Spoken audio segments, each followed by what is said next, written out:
ഇങ്ങനെയൊരു ദിവസത്തിന് വേണ്ടിയാണ് ഞാൻ ഇക്കണ്ട കാലം അത്രയും കാത്തിരുന്നത്. റയാൻ വില്യംസ് മനസ്സ് തുറന്നു. In Kerala, the home of football, scoring within 5 minutes. അതും ഇന്ത്യൻ കുപ്പായത്തിലെ ആദ്യ മത്സരത്തിൽ. റയാൻ വില്യംസിന് തൻ്റെ ഇമോഷൻസിനെ വർണ്ണിക്കാനാകുന്നുണ്ടായിരുന്നില്ല. ഇന്ത്യൻ ദേശീയ ഫുട്ബോൾ ടീമിൻ്റെ കളി നടക്കുന്ന സ്റ്റേഡിയങ്ങൾ സാധാരണ നിറഞ്ഞു കവിയാറുണ്ടോ?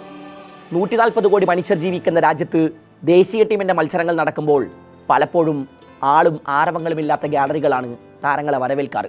നോട്ട് ദ പോയിന്റ്, ഫുട്ബോൾ താരങ്ങളെ.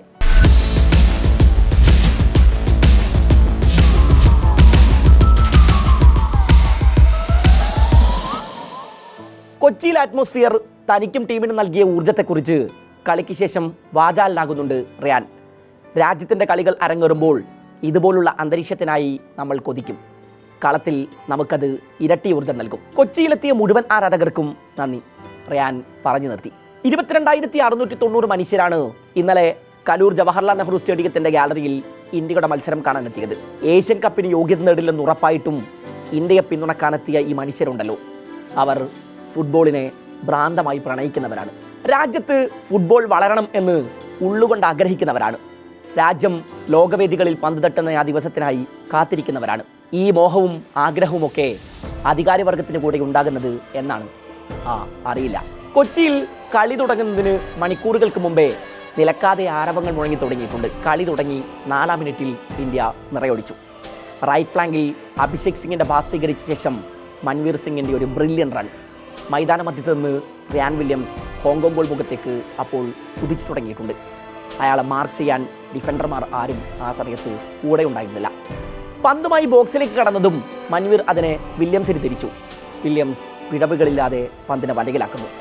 ഇന്ത്യക്കായി ഒരു അരങ്ങേറ്റക്കാരൻ്റെ ഏറ്റവും വേഗതയേറിയ ഗോളായിരുന്നു അത്. 1963 6-ാം മിനിറ്റിൽ വലകുലുക്കി അരങ്ങേറ്റക്കാരൻ കെ അപ്പളരാജു കുറിച്ച റെക്കോർഡാണ് വില്യംസ് പഴങ്കഥയാക്കിയത്. A dream debut for Ryan. Indian കുപ്പായത്തിൽ അയാൾ ഉതിർത്ത ആദ്യ ഷോട്ട് തന്നെ വലതുളക്കുന്നു. OCI താരങ്ങളെ രാജ്യത്തിനായി കളിപ്പിച്ചാൽ എന്താണെന്ന ചോദ്യം വർഷങ്ങളായി ആരാധകർക്കും ഫുട്ബോൾ പണ്ഡിറ്റുകൾക്കും ഇടയിൽ നിന്ന് ഉയരുന്നുണ്ട്. ആ ചോദ്യങ്ങളൊക്കെ ഉയർത്തിയത് എന്തിനു വേണ്ടിയായിരുന്നു എന്ന് ഇപ്പോൾ പലർക്കും ബോധ്യമായി കാണും. കൗണ്ടർ അറ്റാക്കുകൾ കൊണ്ട് എതിർഗോൾ മുഖം വിറപ്പിക്കുന്ന ടീം ഇന്ത്യ. രാജ്യത്തെ ആയിരക്കണക്കിന് കളിക്കാരിൽ നിന്ന് സുനിൽ ഛേത്രിക്ക് നാളിതുവരെ ഒരു പകരക്കാരനെ കണ്ടെത്താൻ നമുക്കായിട്ടില്ല. ഛേത്രിക്ക് എത്ര തവണ വിരമിക്കൽ തീരുമാനം പിൻവലിക്കാനാകും? റിയാൻ വില്യംസ് വന്നതിന് ശേഷം മുന്നേറ്റത്തിലുണ്ടായ മാറ്റങ്ങൾ നോക്കൂ. എത്ര തവണയാണ് ഇന്ത്യയുടെ കൗണ്ടർ അറ്റാക്കുകൾ എതിർഗോൾ മുഖത്തേക്ക് ഇരമ്പിയെത്തിയത്? വില്യംസ്, ചാങ്തെ, മൻവീർ, ലിസ്റ്റൻ കൊളോസോ. പന്തിങ്ങനെ ദ്രുതവേഗത്തിൽ ഒഴുകിക്കൊണ്ടിരുന്നു. ഖാലിദ് ജമീലിൻ്റെ ഡിഫൻസീവ് ഫുട്ബോൾ പല കീറിമുറുക്കലുകൾക്കും വിധേയമാക്കപ്പെട്ടിട്ടുണ്ട്. ഫൈനൽ വിസിൽ മുടങ്ങുമ്പോൾ റിസൾട്ടുകളാണ് പ്രധാനം എന്നതായിരുന്നു ഖാലിദിൻ്റെ ഫിലോസഫി. ടീമിൻ്റെ നിലവിലെ അവസ്ഥ മനസ്സിലാക്കിയാണ് അയാൾ ടാക്ടിക്സുകൾ ഒരുക്കിയത്. അത് എത്ര ഫലമുണ്ടാക്കി എന്ന ചോദ്യമൊക്കെ അപ്പുറത്ത് കിടപ്പുണ്ട്. ശരി തന്നെ.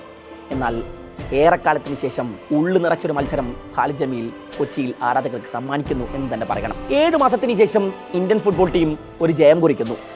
കൊച്ചിയിൽ ആദ്യമായൊരു മത്സരം ജയിക്കുന്നു. ഓപ്പൺ പ്ലേയിൽ നിന്ന് 2 ഗോളുകൾ കുറിക്കുന്നു. കളം നിറഞ്ഞ് കളി പിടിക്കുന്നു. ഇതൊക്കെ നമുക്ക് നൽകുന്ന ആവേശവും ഊർജ്ജവും ഒന്നും ചെറുതല്ല.